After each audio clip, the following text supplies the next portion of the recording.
And good afternoon. Welcome into Market Talk for this Thursday, December 9th. I'm your host, Jesse Allen. Thank you so much for joining us once again, making us part of your day.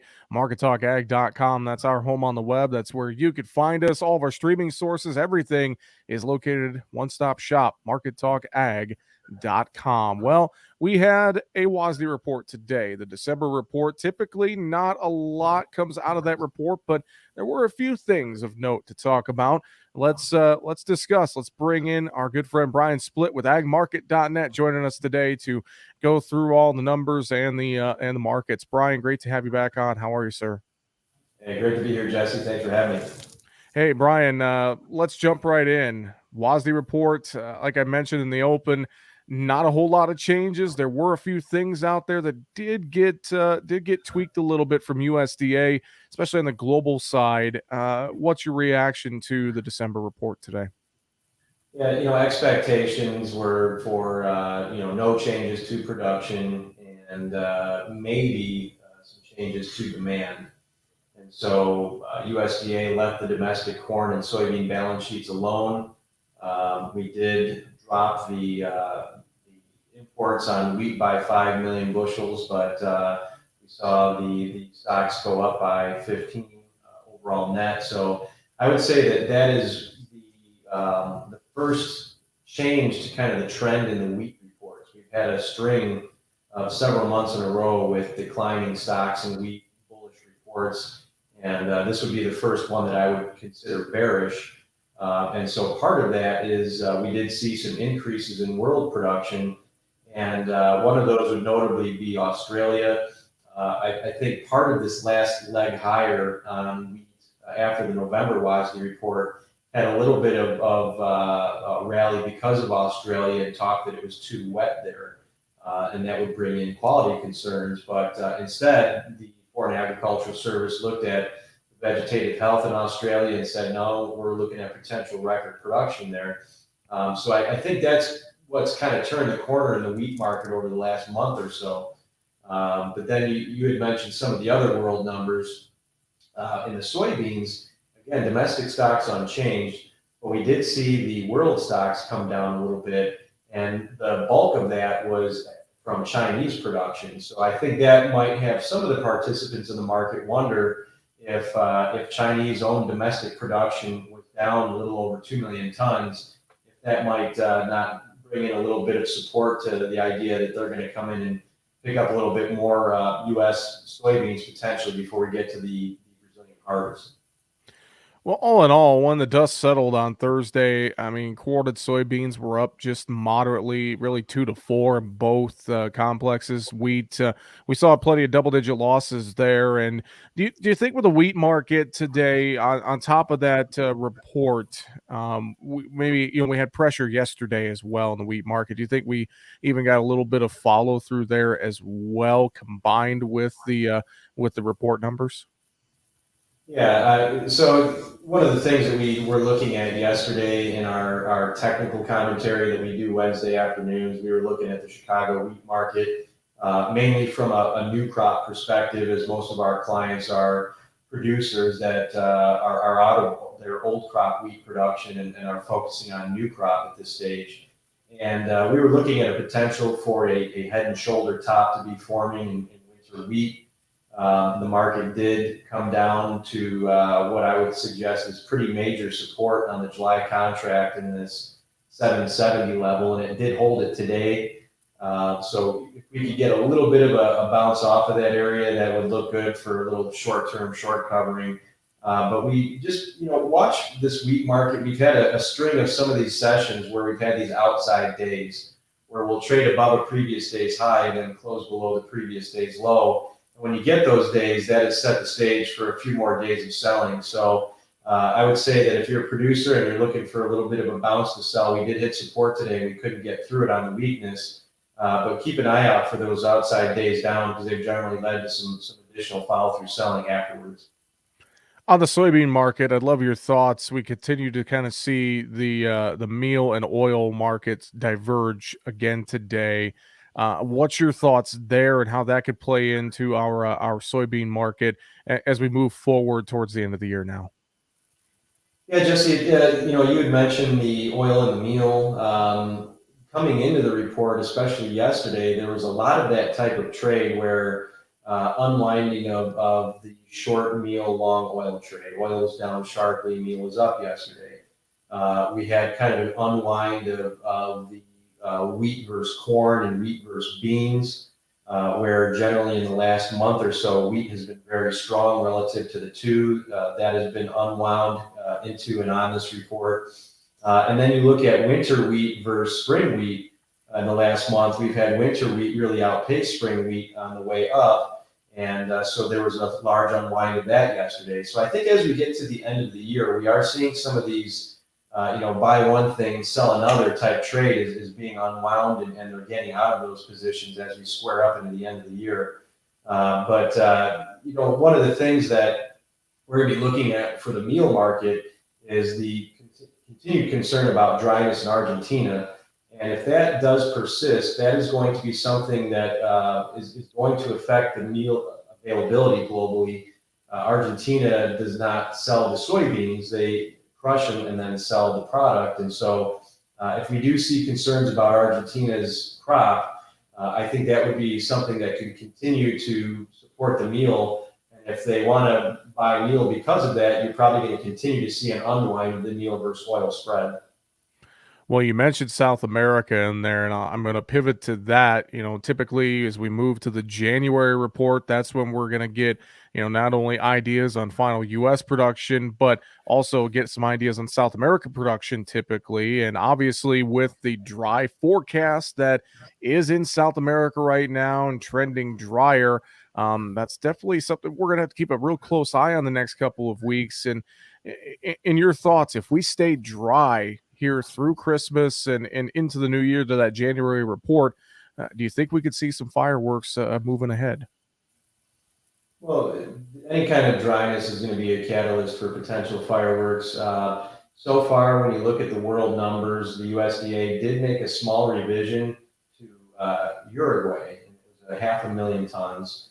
But because of that dryness, and so if we see that dryness persist, I think that would lend credence to the idea that USDA could lower production in Argentina, Paraguay, and it might lead to some production revisions lower in parts of Brazil, mainly southern Brazil.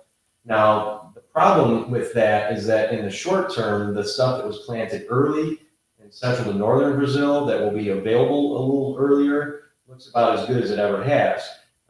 So you've got what is your early crop looks good. The later crop with the rest of South America is questionable. And so that's going to be kind of the yin and the yang of the South American soybean market over the next 30 to 60 days. But absolutely, I think we've really dialed into the idea that central to northern Brazil is going to have a good crop. But if we really start taking southern Brazil and the other countries out of the mix and start reducing their production, that could give us a little bit of an upside mobility over the next 30 to 60 days. Well, Brian, as well, looking at the outside markets here today, fairly quiet outside markets. And I know that there's been quite a few different macro factors weighing on the trade here earlier this week ahead of the report. What do you see with the outside markets here today? And as we head towards the weekend, anything of note there that you're paying attention to? I think the most influential thing in the outside markets recently is the new Omicron variant that started to be reported widely coming out of the Thanksgiving holiday. And we saw that there were really 2 days of some massive sell pressure the day after Thanksgiving, which was a Friday, and then the following Tuesday that next week. And that hit the equity and the energy markets rather aggressively. And so since then, I think what the world has come to understand of the new variant, at least thus far, is that it is more transmissible, but it is also less severe. And so I think that is from the standpoint of the market, that is the way you want to see the virus evolve.